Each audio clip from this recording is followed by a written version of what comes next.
In this video, I'll show you how to turn off the auto update settings in the Play Store. So go ahead and open up the Play Store app.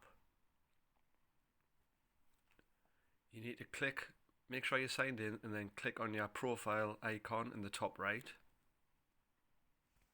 Now here you need to scroll down and select settings.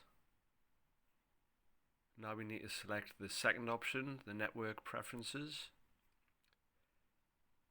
And now we need to click on the fourth option that says auto update apps. So in auto update apps, the first three settings are how the apps will update, whether you're using Wi-Fi or limited, etc.